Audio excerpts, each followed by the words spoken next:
All right. I want to welcome everybody.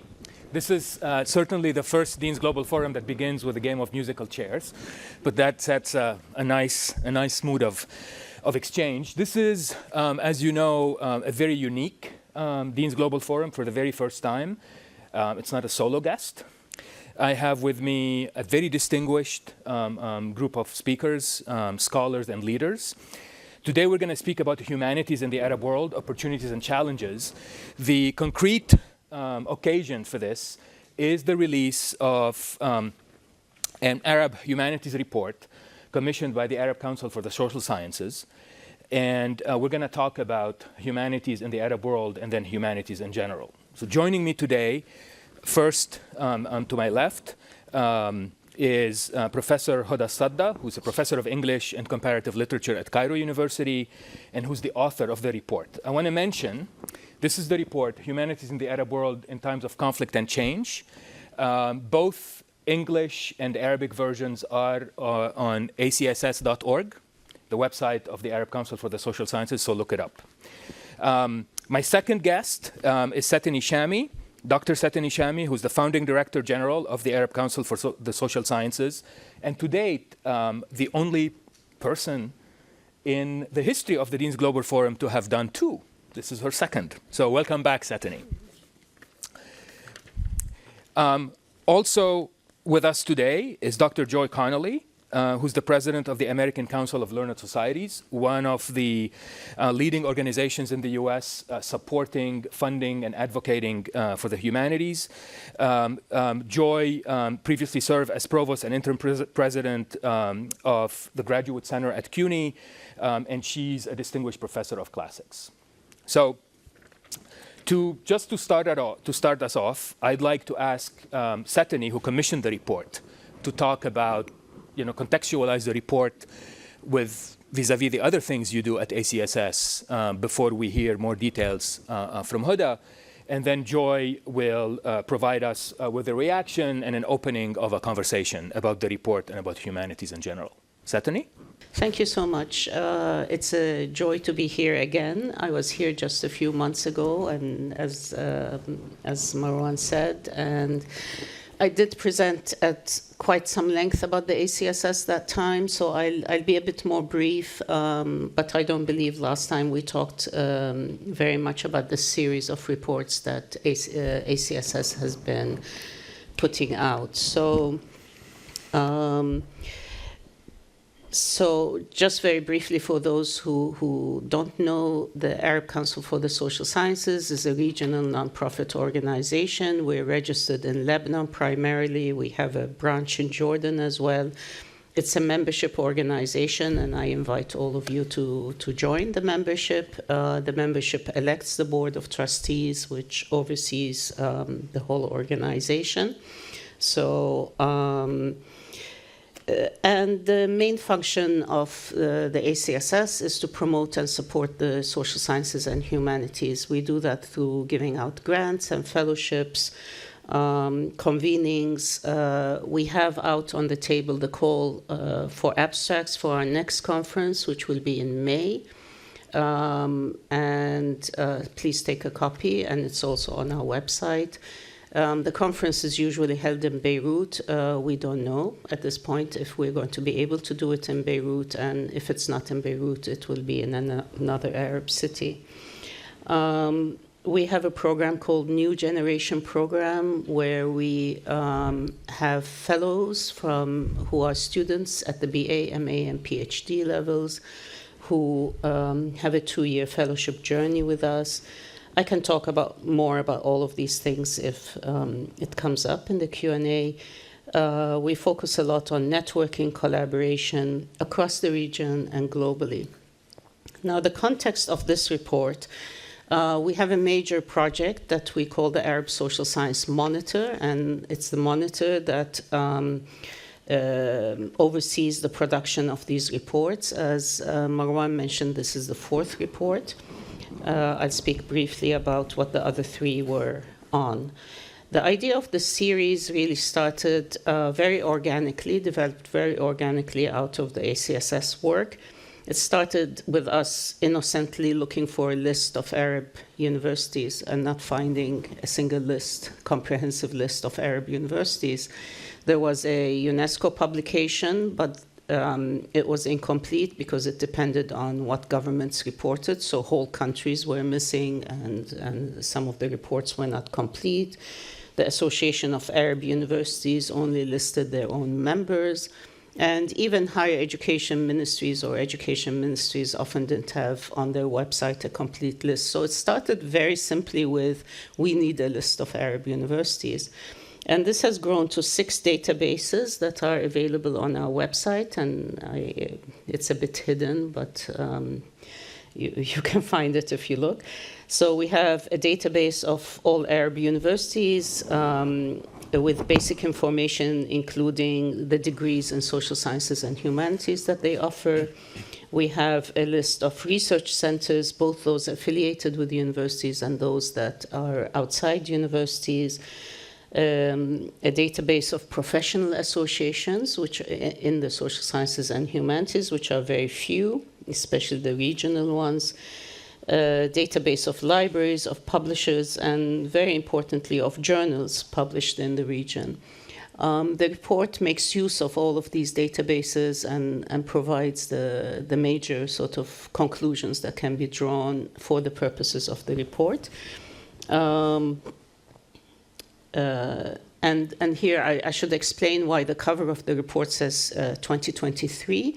It's because the data presented in the report, including the background papers that were commissioned for this report, were all written or collected in 2023. So inside you'll see the publication date is 24, but the cover says 23 because that's the data. Okay, so we're working now on a new database on documenting national public funding agencies that support research across all disciplines, including the natural sciences. So the question behind all of this is, what is the landscape of social sciences and humanities in the region? But more than just the landscape, it's what's the ecosystem of the social sciences and humanities in the region? How do these institutions or different types of activities work together or not work together to produce and also to disseminate and circulate social science and humanities knowledge in the region? And that is really foundational to our own work, to our understanding of what the niche of ACSS is, where its interventions should focus, and what kinds of activities it should organize. So the 4 reports came up with, first an attempt to analyze this information that we were collecting, but also to look at the different types of knowledge and how they work together or don't work together. So academic knowledge, advocacy, policy work, media work, and extending all the way to literature and film and other visual means of communicating knowledge. And all of these together, we try to understand all of these together, how they help us develop new narratives about the past and present of this region and to envision different futures. So the first 4 reports, the first report was called The Presence of the Social Sciences in the Arab Region, and looked at not only academia, but also the public sphere. And the second report focused on publications in the social sciences in Arabic, and talked about the themes and trajectories of work in Arabic, in the Arabic language. And the third report was on the trajectories of social scientists in the Arab world and sort of their careers and the forces that inform these careers or shape these careers. The first report actually delved quite a bit into the humanities. The second and third were a bit more focused on the social sciences, more strictly defined. And so we felt, and as the work of the ACSS was growing in the humanities, we felt that a report on the humanities was overdue. And I'm really grateful to Huda for agreeing to take on what is really a big task. It's really a big task, and she will tell us more about, how that went. And Huda, of course, has been working with us on a number of projects. We really count on her as one of the supporters of ACSS, and we've been working on projects to do with oral history and with archives, and a project called Gendering the Archive, and so on, which we can talk more about. So these reports are supposed to provide a snapshot of whatever the particular topic is, a snapshot in a particular time period. They discuss themes, trends, directions of research. Hopefully they open up future research agendas. We really hope that they do that, and that they inspire others to pursue things that cannot somehow be covered in one report and in one publication. They're aimed, it's important to mention that we aim these not only at researchers, research centers, and so on, but university administrators, higher education policymakers. We try, we sometimes don't succeed, but we try to have conversations with people who are university administrators and higher education policymakers to discuss the kinds of issues that come up through these reports. A final word. So what's happening in Gaza and in Lebanon now has been described, among many other things, as a scholasticide. And this is the context in which we are launching this report. This was obviously not in our minds or even in our imaginations when we developed the report. But we've seen this before. We saw it most notably in Iraq. And of course, in the region, we have many countries that are in active conflict or war situations, with its effect, among many other things, with its effect on education and higher education, Sudan currently, Libya, Yemen, etc. So when we think about higher education, we are living in a startling, perhaps, contradiction.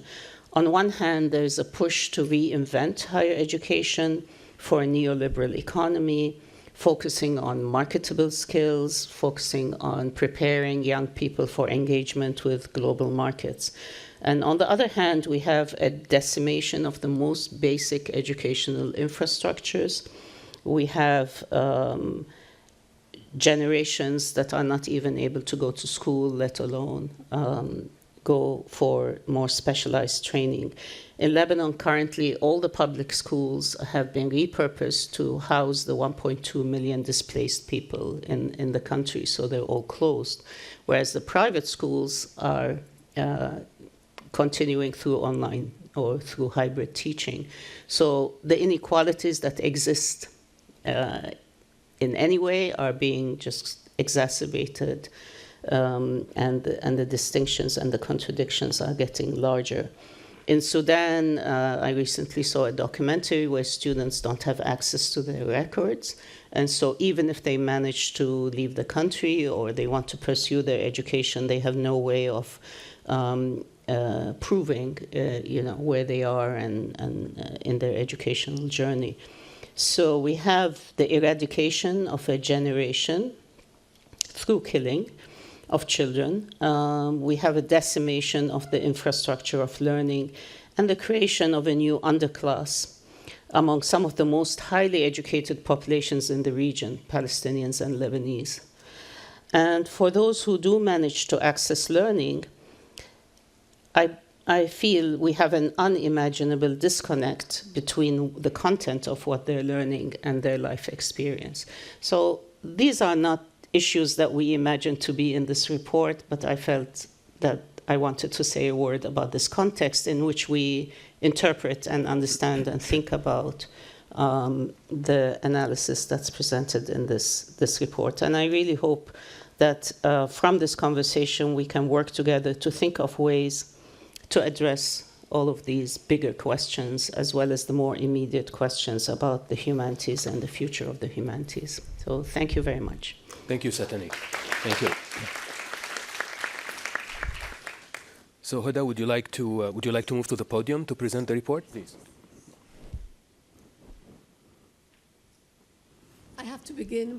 First of all, I have to begin by saying that you will bear with me with my voice. I have a problem with my voice, but hopefully it won't jar too much. And I'd like to begin by thanking the Arab Council for the Social Sciences for asking me to write this report, which I call a very challenging report, but also a very enjoyable task. And challenging for obvious reasons, the magnitude of the whole thing, but then very enjoyable because for me it was a learning experience, a huge opportunity to discover so many things. And I'd like to thank Marwan for the invitation, Northwestern University for hosting the launch of the report. So I'll try and very briefly, I hope, as much as I can, capture some of the important issues in the report. It's a long report, but I'll try and hopefully give you a sense of what's happening there. Now, the main objective of this report is to monitor, map, analyze the state of knowledge production in the humanities in the Arab world in the 21st century. So we're starting with the 21st century. And this is based on a broad definition of what constitutes the humanities. So in addition to the traditional disciplines taught at universities, the working definition that I'm using also includes artistic and literary production, journalism, many other things. So the humanities in a very broad sense. And also the humanities in this report is not limited to inside the walls of universities, but it takes place, as we argue, in civil society spaces and institutions. Now, for practical purposes, simply, the disciplines covered in the report are philosophy, literature, history, translation studies, gender studies, and then there are separate sections dedicated to independent artistic production and digital humanities, this new field. So, in fact, the report is a first step in mapping the scene of knowledge production in the 21st century. It's just the first step. It doesn't cover everything, definitely. Now, it covers the first 2 decades. We start with the 21st century, the first 2 decades of the 21st century, with a focus on the second decade. And the basic hypothesis is that the 2011 wave of Arab revolutions constitutes a turning point in the history of the region and is key to the understanding and analysis of knowledge production in the humanities in the 21st century. Now, the spread of revolutionary fervor and discourses gave birth to new questions and ideas and opened up previously unavailable spaces for expression, for creativity, and for the crystallization of intellectual and research currents hitherto relegated to the margins. Now, based on this hypothesis, a set of questions were posed that the report tries to answer through analytical readings of some research trends in a select number of disciplines in the humanities. And what has transpired is that despite the catastrophic events and political and financial crises that we're all witnessing in the region, or perhaps because of these crises, we can detect a significant boost in initiatives and knowledge production in the Arab world.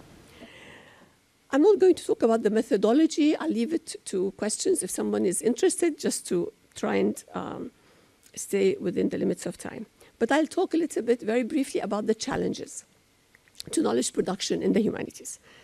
So the report outlines some of the challenges that face researchers in the humanities in the Arab world, obviously wars and political conflicts, but also geopolitical challenges associated with histories of colonization, obstacles to the circulation of knowledge and access to knowledge, unequal power relations between the North and the South, which construct a hierarchy of knowledges, for example, influencing the definition of what knowledge is worth circulating and documenting.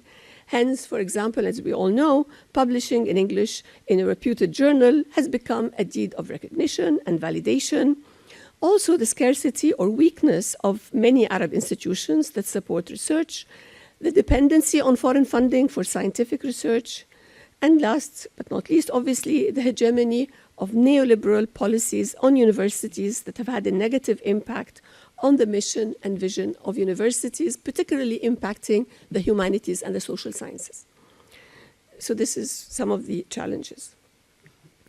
So what are the questions and indicators that come up here in the report? The report identifies prominent trends in a number of disciplines in the 21st century and engages with them from a critical perspective. It also raises a number of research and epistemological questions about the link between knowledge production and the wave of revolutions and the transformations in Arab countries post-2011. Now, the revolution was actually a main topic of discussion in the past decade, with this question posed from a philosophical standpoint. Is the revolution a philosophical event? And I'm quoting here prominent Abdelaziz Boumassouli, who investigates this question. The answer affirmed, or one of the answers, was that the revolution is indeed a philosophical event in the deepest sense of the word. Again, I'm quoting Fathi al-Maskini. The revolutionary movement enforced the importance of philosophical engagement with reality. The revolutions that demanded democracy and dignity strengthened the philosophical trends that go beyond questions of identity and the dichotomy of tradition and modernity, very, very conventional, typical issues in the Arab intellectual tradition.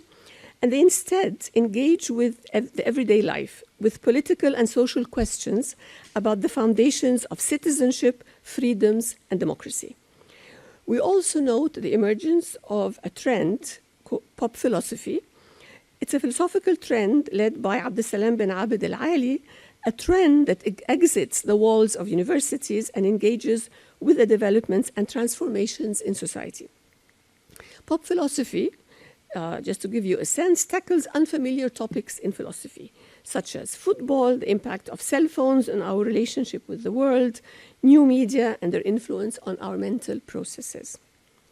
Now, the revolutions also gave an epistemological and activist boost to certain research and intellectual currents that began in the last decade of the 20th century and gradually grew in the 21st century. So, for example, in the field of gender studies, Islamic feminism has strengthened significantly as a critical movement that engages with philosophical issues in Islamic heritage and produces new feminist knowledges. In the field of literary studies, two key trends emerge: the cultural turn in literary studies and revisiting and critiquing the Arab literary canon. Now, in the cultural turn, literary texts are approached as cultural practices, with critics adopting the basic assumptions of cultural studies, paying attention to questions such as who writes, where they write, and why. It also sheds light on the religious, social, and political factors governing the production and reception of literary knowledge, on what is marginalized and excluded from the literary canon. So these have become important questions in literary studies. Another central theme in literary studies in the report, and in the report in general actually, is the rereading of canonical histories. Now, literary histories, but also political, cultural, and artistic, and aimed at constructing multiple historical narratives within the field of literary studies. So, for example, the report highlighted the contributions of feminist scholars in discovering the voices of female writers and poets who had been marginalized and in engaging with reasons behind their marginalization or exclusion. These alternative readings began in the last decade of the 20th century, definitely, but they flourished in the 21st, successfully contributing to the writing of a new literary history. Now, these contributions were not, these rewriting and revisiting the canon, they're not limited to feminist scholars alone. Arab revolutions, in fact, raised new questions that prompted researchers to revisit other historical periods marked by revolutions, as well as those marked by or characterized by defeats and setbacks, in an effort to understand the present and envision the future. Now, more new research trends are also emerging in the 21st century that seek to overcome Western centricity in dealing with the Arab literary canon using decolonial approaches. We can talk more about this. But for example, we find several intellectual projects that have emerged seeking to uncover and highlight the marginalized and overlooked components of the literary canon in the Arab region. For example, the literature of ethnic minorities, Nubian literature in Egypt, Amazigh literature in the Maghreb. These projects transcend the national project of post-independent states that, in their quest to rid themselves of colonial legacy, lean towards dominance of the Arabic language and marginalizing other languages tied to ethnicities that have a long history in the Arab region. Now, prison literature, which is a sub-literary field that has a long history in the Arab tradition, literary tradition, also returns in a new form. And so, I mean, in addition to having novels and poems about prison, that fall under the genre of prison literature, we have letters, short texts, videos published on social media. So basically benefiting from new technological developments and social media. So prison literature in a new form. What is very new is dystopian literature. We do not have really a history of dystopian literature in the Arabic literary tradition, but now this has become a very important genre, and many novels have been published, dystopian novels that expose ugliness, injustice. They envisage a future based on lived reality. Dystopian literature, of course, is, I mean, in Arabic, it's translated as Adab al-Madina al-Fasida. So it is that. In the field of history, we see a rise in the participation of non-specialists or ordinary people in documenting and formulating historical narratives on social media, thanks, again, to the technological revolution. Now, the technological revolution has also facilitated the creation of archives, especially in the last decade, as rival currents and groups have competed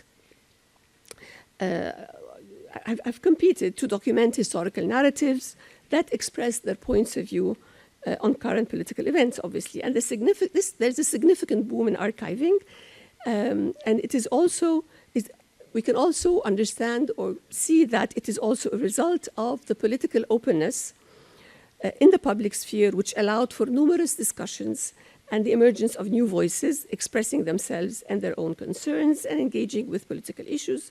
Most of these archives are the work of independent individuals or group efforts. Now,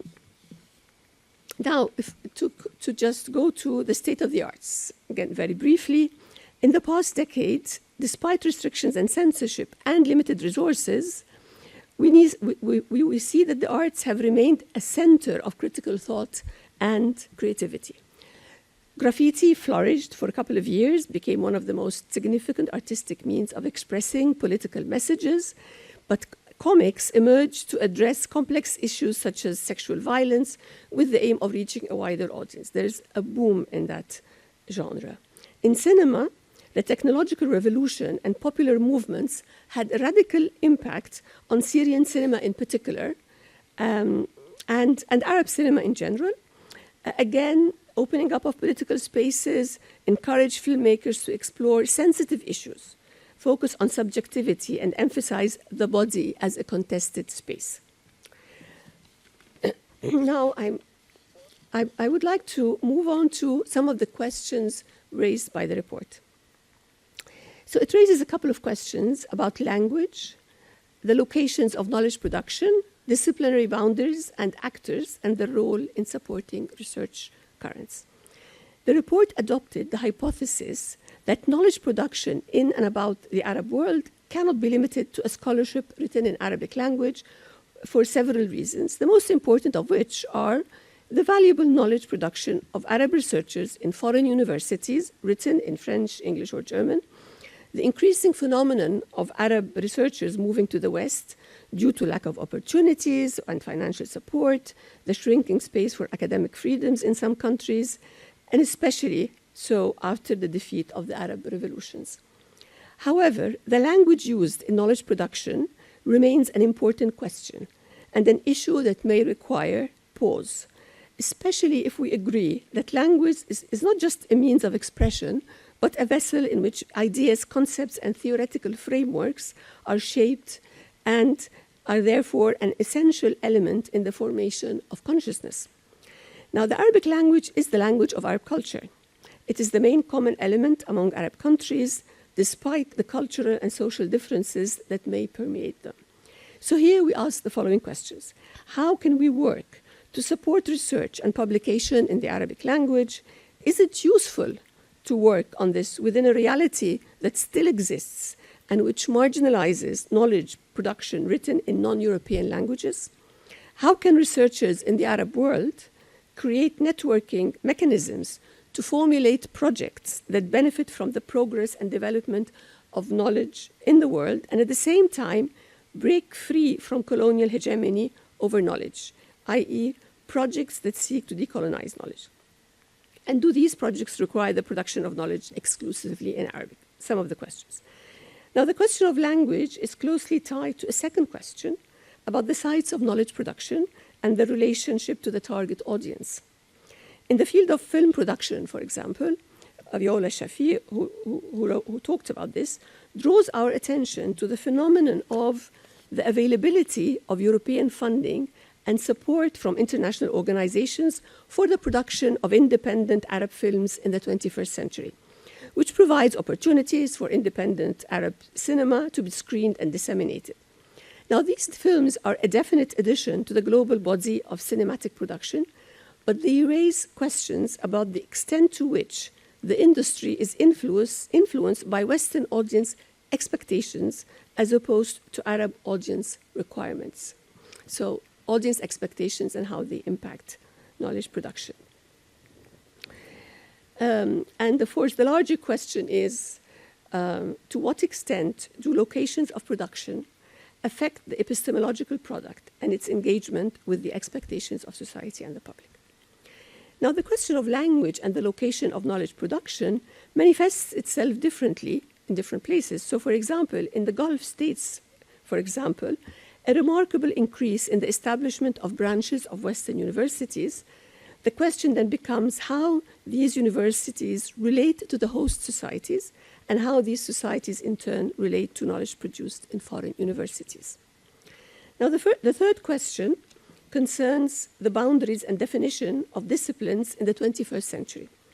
The technological revolution has provided new possibilities for a wide audience to write, analyze, and create platforms that engage with topics related to history, literary criticism, and philosophy, to name just a few.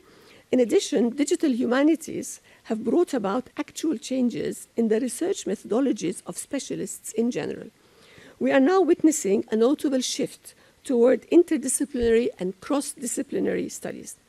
There's also greater flexibility within universities, allowing students to use open access websites such as Wikipedia, which contain contributions that have not undergone that peer review process typical of established academic journals in different specializations. So perhaps the question here is, who produces knowledge in the humanities, and what are the most important sites of knowledge production, and are we witnessing a change in the role of the university? Finally, my final point, perhaps, it's a pressing point, and I think it's something that's very much on our minds now. It stems from the definition of the humanities, as given above in the report. It's the branches of knowledge that are concerned with human beings and the exploration of human values. In light of the successive catastrophes that have befallen the Arab world, the civil wars, armed conflicts, a genocidal war as clear as daylight, we find ourselves increasingly traumatized by the analysis and justifications presented to continue these wars, killings, and destruction. We are asked to defend ourselves very often, to explain axioms about shared values and equal rights, except they are neither shared nor equal, or at least not for us. So the question is, what do we researchers, scholars, and those interested in culture and the production of knowledge in the humanities do in the face of these successive tragic events to work for a more just and human world? Thank you. I stop here.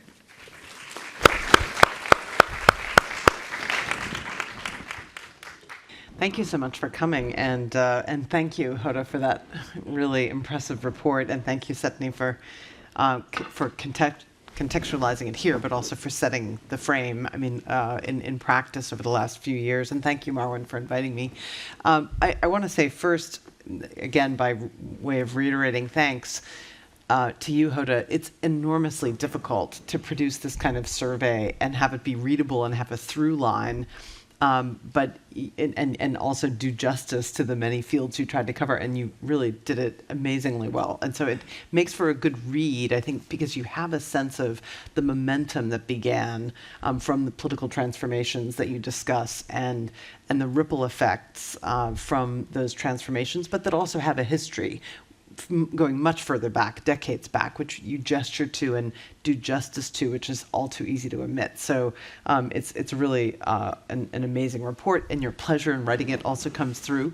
I'm happy to say I learned an immense amount from it. So I think I can give a few comments from my perspective at ACLS, the American Council of Learned Societies, which is, as Marwan said, it's an organization that promotes and funds. We give away about $25 million a year in fellowships and grants, so it's one of the bigger funders on the U.S. scene of the humanities and social sciences. But the reason the job is so fascinating of running it, so to speak, or coordinating it, is that it gives me a kind of vantage point that to kind of perch from which I can see what's going on in mostly American colleges and universities. The very well-funded, well-resourced, highly selective universities like Northwestern, based in Illinois, but also the vast range of colleges and universities that make up the American higher education system. And so that brings me to say that as I read the report and learned from it, I found myself in the position of agreeing with what one of you quote a scholar who talks about what might be a unique paradox for Arab scholars and scholars in the Arab world. And I was saying, well, no, I was saying to myself, it's not unique because I'm feeling it in the United States right now. And that's the paradox of doing humanistic research at a time of, and certainly in my lifetime, I was born in 1970, we've never seen in the United States the level of outright censorship, legislative censorship, and gags on people teaching topics related to race, related to American history, related to in the teaching of the history of indigenous peoples in the Americas, the teaching of subjects related to gender and sexuality, of class. And we've also never seen, coupled with that, the level of demonization of study itself and of inquiry itself. So in many ways, it feels like the worst possible time for humanistic research and scholarship and study by students at all levels for our fields in the humanities and social sciences.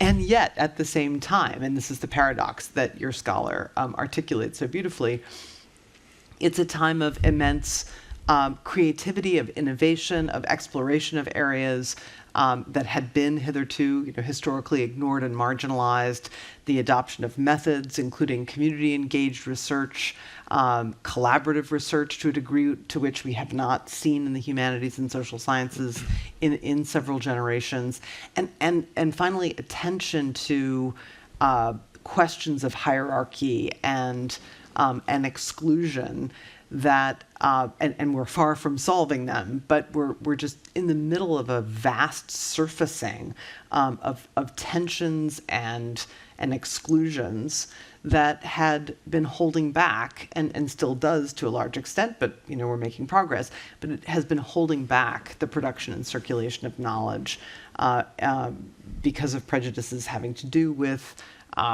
being, I'm speaking again from the US perspective, masculinist, white, Americanist, kind of American globalist, kind of first world assumptions, universalist assumptions that really for the first time throughout the variegated system of US higher education, I'm hearing people, students, faculty, graduate students, question and dig into with a view not only to critique but to rebuilding.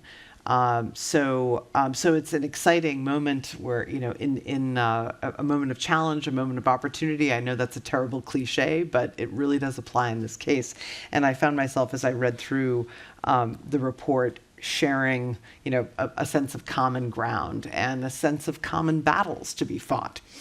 So let me say a few words about those and kind of where we are in talking about the humanities in particular, and a new way I'm trying out of advocating for them that I'll welcome my colleagues and all of you your response to, and then I'll close by opening it up. I wanted to call out the way the report. Call out in the good sense, the way the report links the neoliberalization of education since the 1980s, the devaluation of the humanities, I already mentioned the censorship, the focus on career readiness, on workforce preparation, the kind of turning of the university away from the pursuit of knowledge for the public good toward the privatization of knowledge, and the transformation of education into an individualist good, something to get a job, which is certainly one of the purposes of an education. I don't want to deny that at all, but has rarely been, certainly in American history, presented as the purpose of education the way it is now, especially in the public sphere. So I wanted to note that as another point of common ground. But so as we share the challenge of combating, and I'm sorry to use these military metaphors at a time of actual war, and I should find better language. Maybe I'll say equipping, as we try to equip ourselves for success and for persuading the public, for persuading legislators, for persuading tuition-paying parents and families to see in our fields the kinds of resources that your report lays out for thinking critically about history, about culture, about philosophical concepts we take for granted. We need, I think, to describe our work more clearly and persuasively. And when I say we, I mean all of us engaged in this study, because we all can do it, whether it's over the dinner table when students go home on vacation and talk to their families about what they're studying, and sometimes get the reaction, why are you studying that? For what? What job will this lead to? We now I'm speaking with the faculty hat on, we should be helping students answer that question in a persuasive way. We should be equipping you with those answers, and we should be doing a better job, a clearer job, as this report helps us do, of conveying the value and really the urgency, the necessity of the fields of study that we pursue. So here's my new line of advocacy I've been using in the last 6 months or a year, as I am trying to speak more and more often to non-academic audiences who have, I would say, a difficult time not only understanding the humanities and what they are and where they begin and end, but they also have a difficult time understanding another really important area for the report, the blurred boundaries between professors or graduate students on a campus, and undergraduates for that matter, on a campus, and the production of humanistic knowledge outside, in media, in cinema, in journalism, in the arts, in community groups, in museums, etc. It starts to sound to people all like a big mishmash. Just it's everywhere, and so maybe it's nowhere, and that's a kind of a confusion I encounter often when I speak especially to non-academic audiences. So it's in that context that I've started to say this when and to offer it as a point of advice. When I've seen many times, so I have to paint the scenario first. I've seen many times a trustee, for example, at a university, or a non-academic, a parent, ask a faculty member, "What do you work on?" And the faculty member, out of passion and knowledge and love for the material, launches right into an answer that's all about content. So I'll give you an example. Recent one I heard, the faculty member said, "Oh, I'm working on the evolution of Black media, journalism magazines, from the end of the Civil War in the United States to 1900.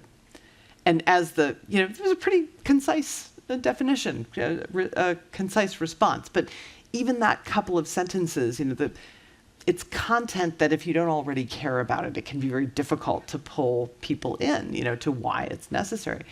So instead of content answers that, deserve their place, but maybe should come second, I've been trying the language of cure and remedy. So one has to be careful and pay attention to personal situationality here. So if I were, as a white scholar working on the topic I just described, the evolution of black media in the late 19th century, I would not, I think, use this language directly, but I think a black scholar could say, I'm working on a cure for racism. Okay? So I might say, if I were working on that topic, talking again to a non-academic, how humans, as good at communication as we are, in some contexts, we're really bad at it in others. I'm working on a remedy for how we communicate with each other. I'm studying how we communicate or fail to communicate or fail to understand one another. I'm really working on conflict resolution. I'm really working on communication across difference.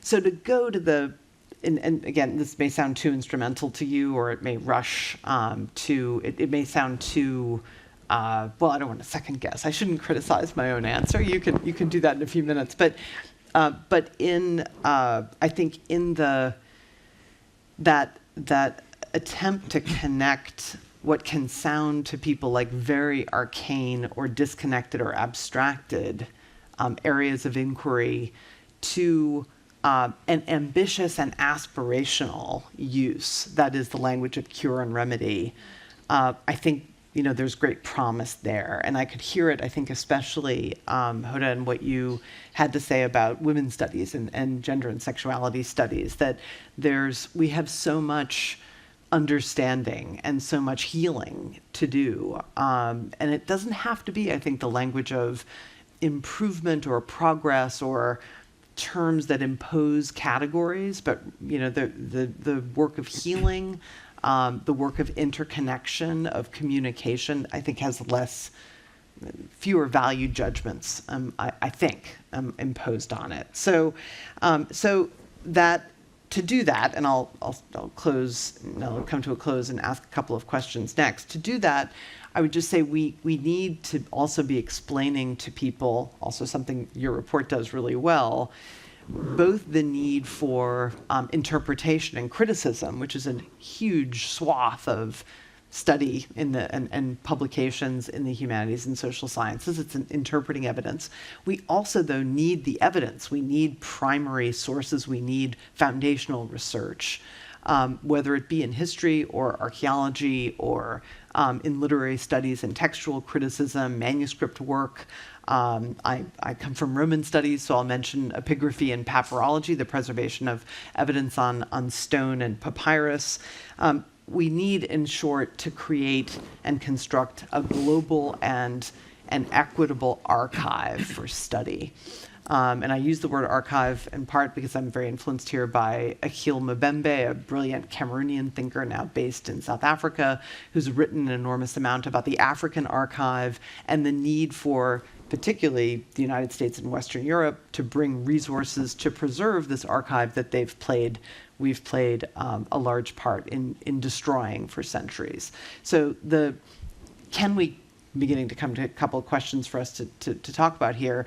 Can we come together around a call for global action and collaboration to preserve this global archive for study, preservation, cultivation, stewardship, and interpretation? This, I think, again, it demands from those who have resources to share them. It demands some patience on the part of those who have been exploited for centuries to do the work of collaboration, and that itself is a heavy burden. But can we, in a time of war, of disinformation, from which I think higher education in the US would often prefer to turn its head away, but can we work together as scholars to take a step forward, which this report helps us do, in finding a common ground to speak the language of remedy, to preserve that and construct a truly global, accessible, equitably built archive for us to study for the future. Because without that knowledge of our past, our present, we have no future really to move into. So that's my question, but informed, I hope you can hear from this really brilliant report, which to me just unlocked areas of excitement, of common ground, and also of difference, different priorities, different questions, but above all, commons. So thank you. Thank you very much. I look forward to your questions. Okay, so I have three issues I wanna raise. First, I think the issue of the archive is very important, and the way when Setani presented what led to this report, I think one of the things that ACSS has been very busy doing, and is I think is going to be a very long-lasting and consequential contribution, is the creation of the archive. I remember my first ACSS conference. You always discover things you didn't know existed in your own backyard. And that's one thing that I'd like us to continue the conversation on. I have a second question, a moment of self-reflexivity, perhaps, where you mentioned the establishment of Western universities in the Arab world, particularly in the Gulf. And you mentioned the increase. Are we still, what are the implications of that? I want us to have as candid of a conversation as you feel, you can sort of derive from the report. Is that necessarily a problem? And where is it a problem? Where is it a solution to what problem? And the third issue that I wanted to discuss perhaps is a bit of a conversation about the difference between the humanities per se and the social sciences. Okay? In some ways, in the Arab world, the humanities, at least some kinds of humanities, get the kind of appreciation they don't get anywhere else. Poetry is one example, right? We have poets' funerals can be like rock star funerals in the Arab world. Nowhere else are poets given that kind of importance. And I'm not only thinking of Mahmoud Darwish. Of course, he's a very special example. We've had poetry reality shows in the region, so on and so forth. So for me, is it, if you're thinking about political repression, for example, isn't it easier to be a humanist than to be a literature professor or a poet or a philosopher than to be a sociologist or a political scientist? I think this is something I'd like to explore a little bit. But perhaps we can start the conversation about from the report, Huda, if you can talk a little more about where the issue of U.S. universities in the Gulf came up and how it came up. And let's try to, make it a real dialogue for a few minutes between the three of you, and then we can begin to open it up to the public. Yes, thank you for these questions. And can I just start with the poet comment, if you don't mind? Yes. Because it goes to my heart. Because you see, the thing is, what's interesting I remember a very long time ago also, I was involved in writing this other sort of report. And the one thing, literature, poetry, but also creative writing always stands out. We can distinguish between literary studies, and we talk about, academic freedoms, restrictions on what you can or cannot do, and so on inside universities. But the production, the writing of a novel or a poem has always been, it's always been possible to push the boundaries and to say something, and to say the unsayable, basically, to push the limits of the unsayable. So yes, and definitely, and I totally agree with you, poetry has a very special status in the Arab world. Probably, I don't know of any other place that has the same. So I distinguish here, just to say, between the actual, the creative writing, and then studies inside universities that may have restrictions on topics and so on. So there's a difference here. I'll come back to your question. So I mentioned the issue of Western universities, branches of Western universities in the Gulf, because it's the most prominent place where you have, but then of course they're popping up in all other Arab countries. So it's a general Arab issue. And I see it linked to the issue of language, really. For me, it's really a question about language. So I mean, ACSS and me, I totally subscribe to the ACS mandate of producing knowledge in Arabic. I mean, I wrote this report in Arabic, let me just say that. So we need to write in Arabic to produce report in Arabic. It's the common language between all the Arab countries. I mean, there are so many reasons why. And as I said, it's the language of conscience. Anyway, but then you may be shooting yourself in the foot by just writing in Arabic. And you write in Arabic, nobody reads you, really, even your colleagues at university. So you write in English, you're read, if you're published in a reputable English journal, everybody knows about it. So there's that issue. So this is where, I'm just linking it to this issue of language, where on the one hand, I think I'm suggesting it's important, but on the other hand, we're not talking here about an isolationist, standpoint, of course, where we just isolate ourselves. I mean, in Denmark, in most other countries, academics are, in France, academics are encouraged to be international, and by international, it's to write in English, actually. So it is a global issue. It's not an easy issue. It's not just an Arab issue, I would say. But it is something to consider. So can we work in parallel? I'm extremely biased for the work the ACSS is doing. I have to say that I think they do, because language is not a problem in ACSS. Publications are in Arabic, but we don't. But you can write in English or French, and you get translated. So that's one way of dealing with the issue of language. With universities, I think it's a bit more complicated. I'm in Cairo University, so I don't know. But I'm in the Department of English at Cairo University.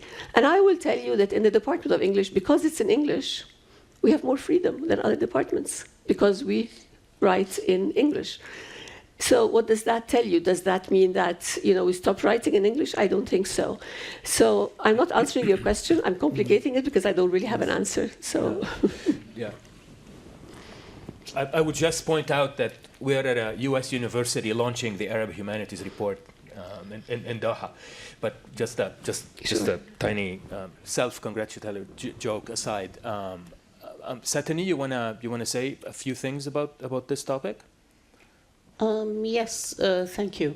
Great questions. First of all, about the archive, and of course, using archive, I believe, Marwan, you meant it in the broadest sense. Absolutely. I do feel the ACSS, among other institutions, by the way, we talked about this last time, how there's a whole generation of institutions that seem to pop up simultaneously around the same years, and it's all connected, I think, to what brought people out to the streets, was also creating a new sort of set of institutions. And you think about the Arab Foundation for Arts and Culture, you think about Al-Mawrid, cultural, I'm not sure in English what it's called. Think about the Arab Image Foundation, a whole set of institutions that are concerned with the archive in one way or another.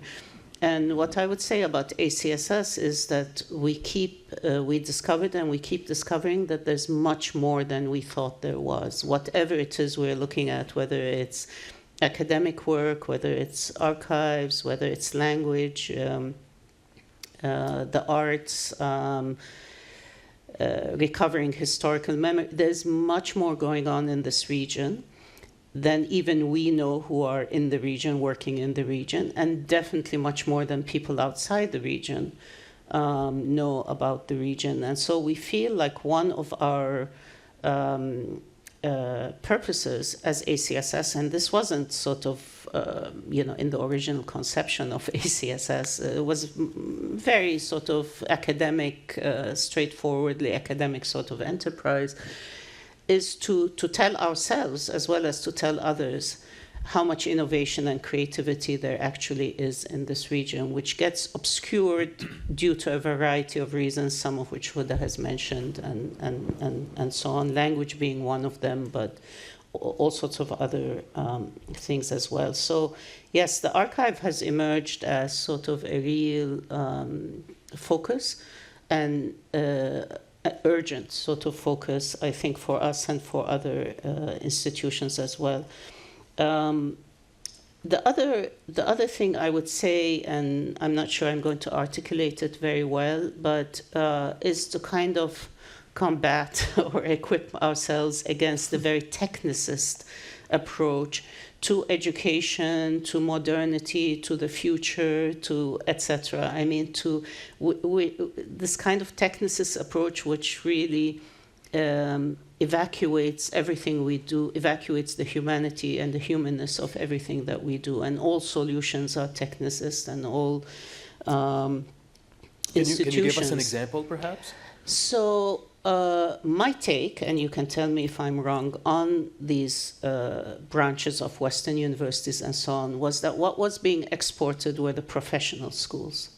And it's very interesting for me to see how these institutions that were set up as professional training turned into much more interesting, actually, spaces for knowledge production. And this is, I feel, and again, you correct me if I'm wrong, was both because of the turn towards professional school and the rise of professional schools in the US, in the exporting universities, and also the vision of development and modernity in the importing universities. So a coincidence of, or an agreement of what was needed in education. And so it's very interesting for me to see that we have this conversation in a place that was, I guess, supposed to train professional media people in a technicist sort of conception. I may be wrong about Northwestern. This is just a feeling of when you began to see these campuses emerge. It was medical schools, engineering schools, government, Georgetown, media. They were all professional schools. And NYU Abu Dhabi is perhaps the only exception, which was conceptualized as a liberal arts university as opposed to a professional training. So I think this is, it so happened I was working at the SSRC for many years, a sister institution, and we actually had a project on sort of the changing US university. And this rise of the professional schools was one of the issues that came up very strongly. So this is in the 2000s, middle 2000s. And you could even see it on the campuses, where the professional schools sort of migrated into the most modern buildings, the best buildings, more in the center of campus, and the traditional liberal arts core of the university got pushed into sort of smaller buildings, more of the edge on campus and things like that. Even, where area studies became part of international institutes and part of foreign policy training programs and so on. So everything was being instrumentalized. I think this is what Joy was talking about. And there's nothing wrong with instrumentalization. But it's instrumentalization for what and at the expense of what, and what's getting lost. So that's, and finally on humanities and social sciences and so on,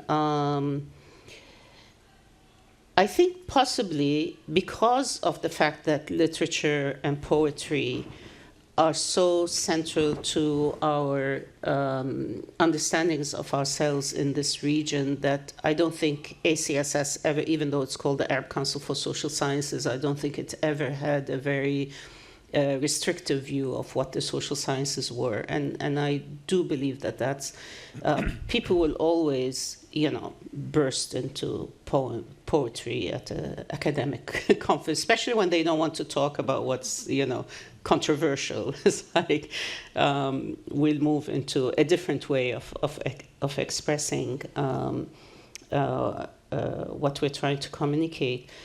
But I think what's important, and I do think it's important that Huda chose to, this was not something we asked her, but she chose to structure the report around disciplines.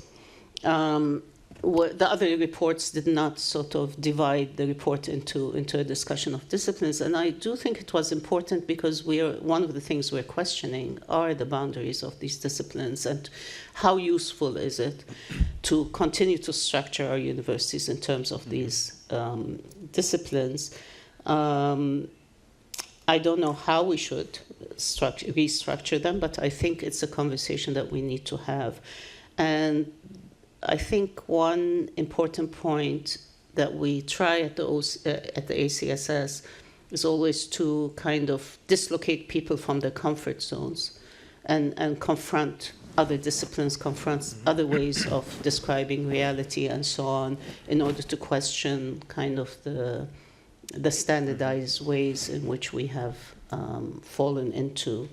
And I think this report does that beautifully, actually. So thank you, Satani. So what I would do in terms of friendly pushback is there are different kinds of professional fields, right? So communication, media, filmmaking is not exactly like medicine or business, right? We're in the business of telling stories. We're in the business of making the human experience more shareable, more understandable. And that's what the humanities is supposed to be doing, right? So in that sense, I cannot see a professional training, whether you're here to become a journalist or a filmmaker or a humanist or a social scientist, and all those are avenues.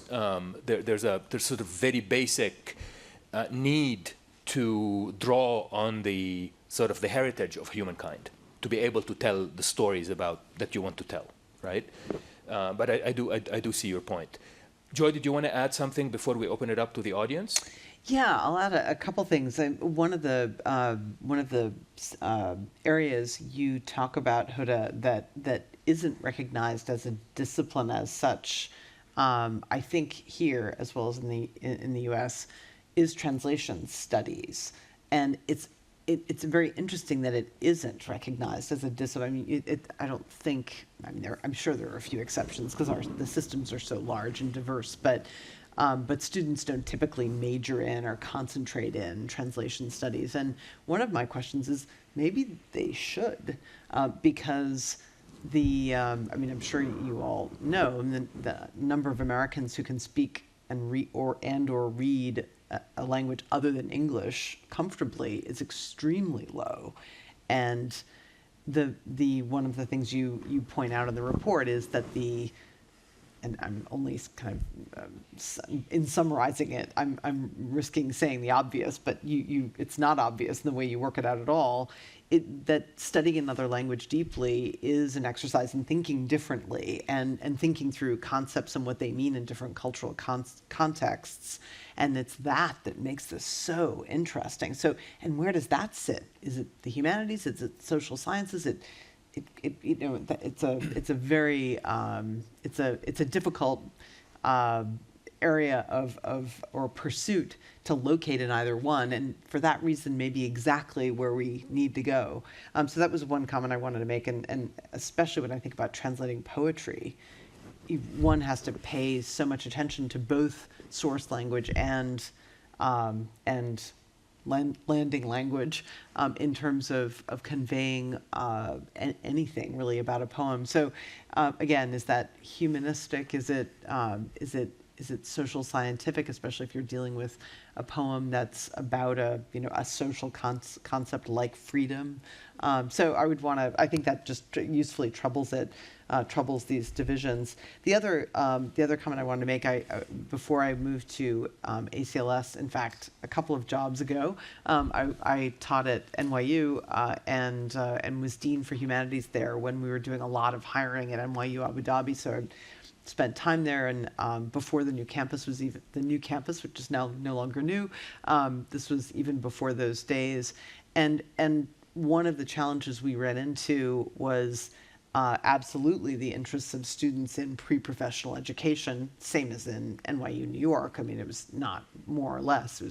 We were just reminded of it in the setting up of a new university.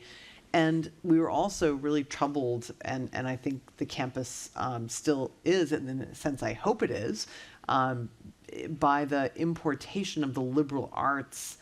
I mean, on the one hand, we saw, and especially I did as humanities dean, the liberal arts as a form of pushback to pre-professionalization, but it was also problematic because it was a very American product being imported into the system and being presented. Even though I would say on an individual basis, the faculty doing the teaching and designing the curriculum were very interested in truly globalizing and didn't want to be part of a kind of late colonial, importation of an educational model called the liberal arts and saying this is the best and it's universally accessible and, here we are now in the Gulf and it's going to be the way we do things. And yet it was very difficult to pull off in practice. And as I say, I hope it's still a topic of debate. So it's in terms of your question about establishing Western universities, the liberal arts is part of the solution to the instrumentalization and professionalization of education, but it's not a simple one because of its own history. So something more to think about. Sure. Let's briefly, please, so we can move on to the... Yeah. Thank you for the comment on translation studies, because actually there's an argument, a very strong argument now that translation it is a new discipline, and there aren't many programs in translation studies, definitely in general, but there is an argument that actually translation studies is replacing comparative literature as a discipline, and the very strong arguments have been made for a very long time, actually for the last 20 years, because and this is actually, and the argument here comes from a decolonial approach, because comparative literature, when it was conceptualized, it was really comparing European languages, and any other language is outside. So it has a very, very specific history, whereas translation studies opens up to the world and doesn't have this kind of basic assumption that it's a European who's comparing and the other language somehow has to match up, right, and be as good, just to say. Thank you. Thank you. So thank you very much. I'm going to open it up now to the audience. Maybe Dr. Amal Malki, who founded the First Translation Institute in Doha, would like to say something, or maybe wait a little bit, and then please. Sure. I agree with you.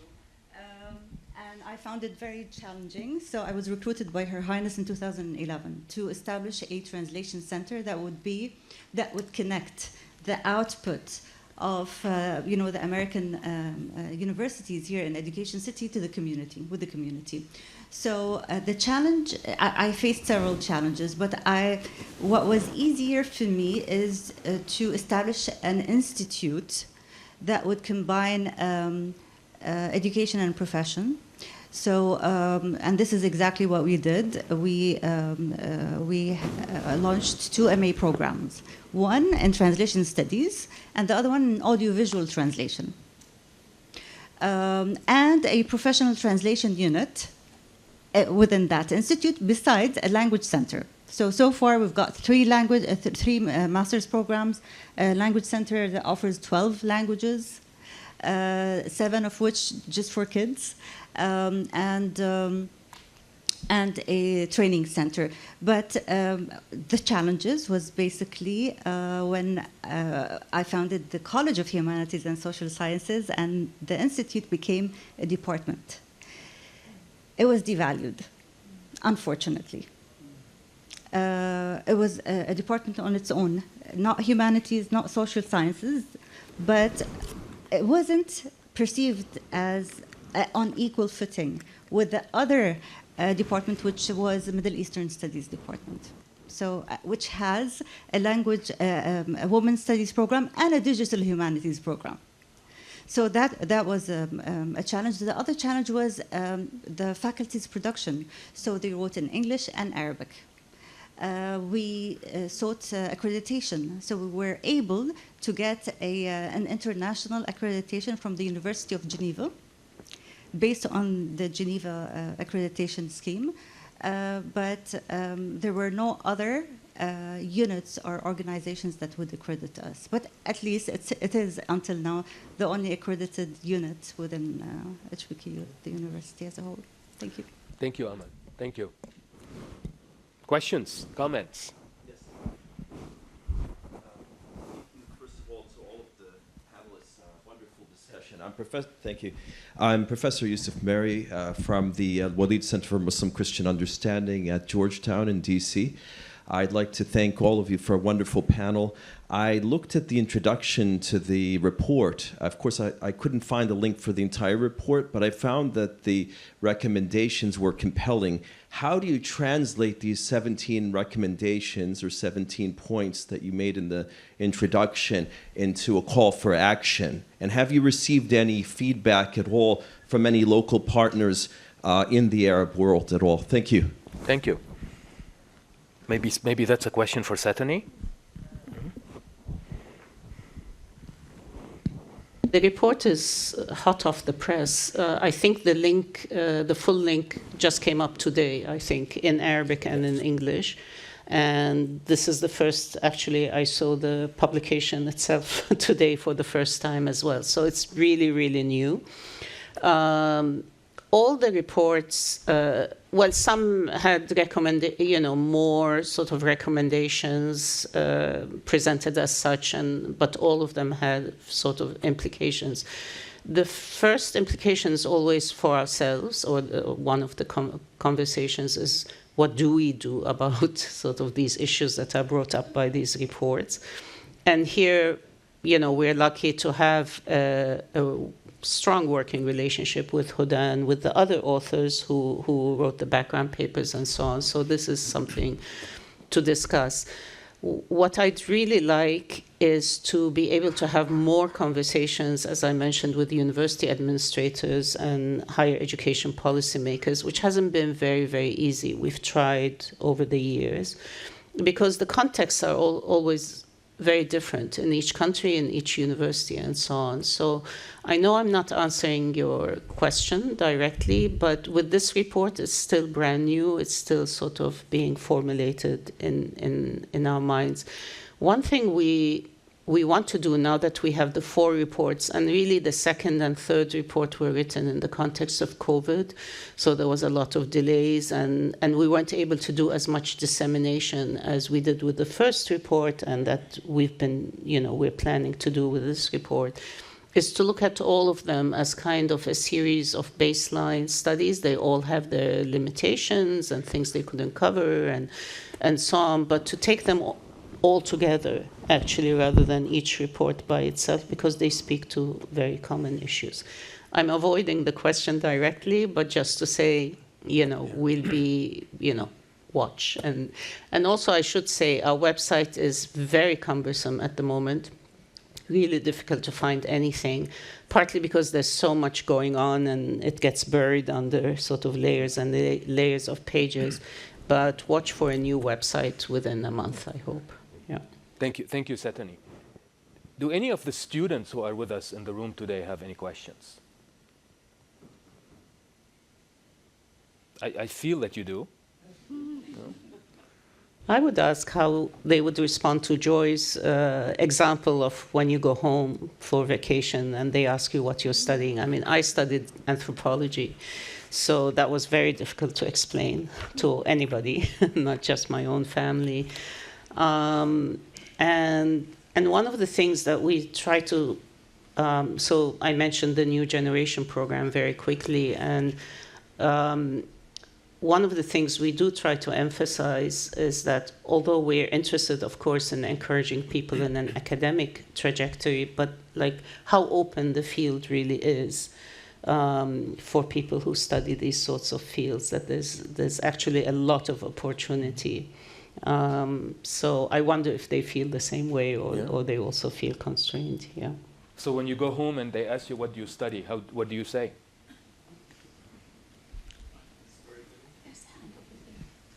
You want to? Yeah. Who would like to speak? Raise your hand so we can see you, please. So I am an alumna of Education City here, and I studied. I did a master's degree in museum studies, and people kept, even when I was in Germany, like I wanted to do something anthropological, and the problem is people are still. My problem is that people are still not open, like even in the German, for example, higher education system, like, oh, if you want to do something political, then that's not museum studies, for example. Although, like, when you talk about museums and exhibitions, and you know, it's very connected with anthropology, with ethnography. So the problem is we are facing limitations in that, like sometimes in even in Europe, I mean, it's still very very limited.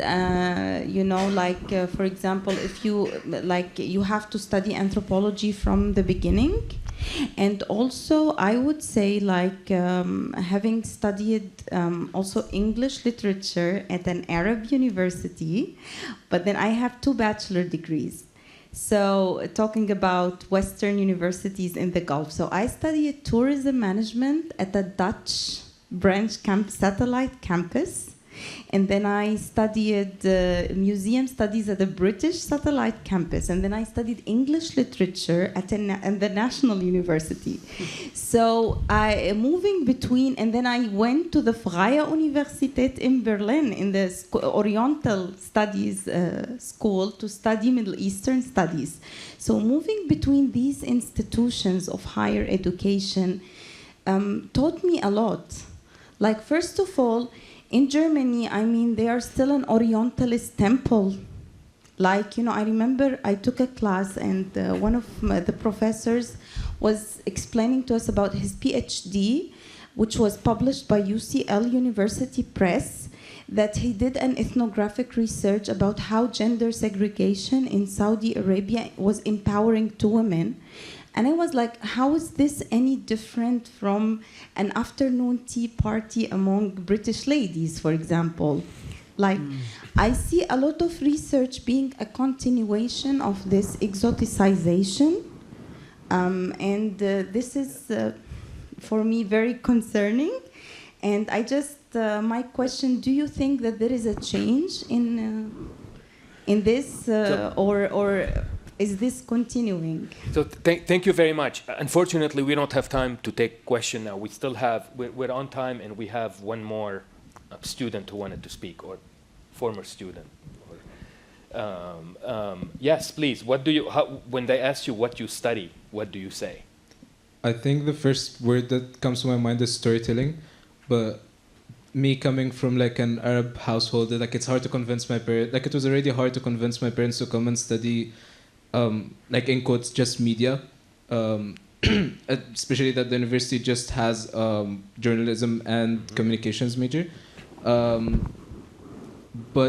what I'm thinking of, like what I've always thought of when I was coming here is how can like storytelling, like, or something like this that relates to humanities and everything, especially in a region in the world where I feel like it's a bit distinct from other regions, culturally and politically and everything. How can this like raise it in a way, like raise it in the society, like the importance of humanities and everything, and like change it so that we are more connected to the outside world in a way? Thank you. So I had been 3 weeks into my bachelor's in radio, TV, film, when the neighbor downstairs called my mom and asked her, there's smoke coming out of her TV set, if I could go down and fix it. So I gave up trying to explain to people what I exactly do.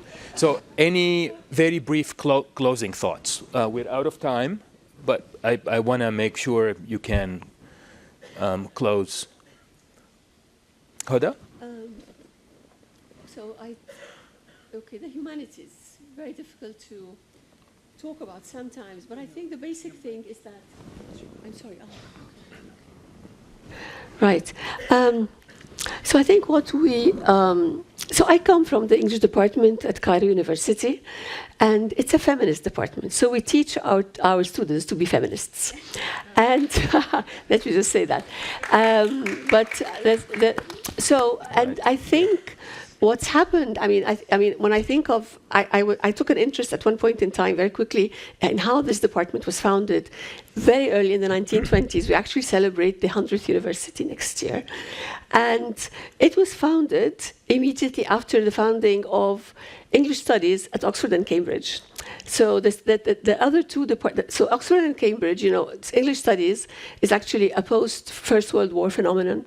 There were no English studies before the First World War. People didn't go to university to read novels and poetry, but they do now, exactly. But so this is a post-World War phenomenon, and immediately after, two departments were founded in Cairo and Bombay. And this is a story about how it was really modeled, my department, on Oxford and Cambridge. Now it's a completely different story. I mean, if you look at the development of what happens inside the department, it's really a different department on so many levels. So I say that because, and when we tell this story to our students, we explain to them, we try and explain.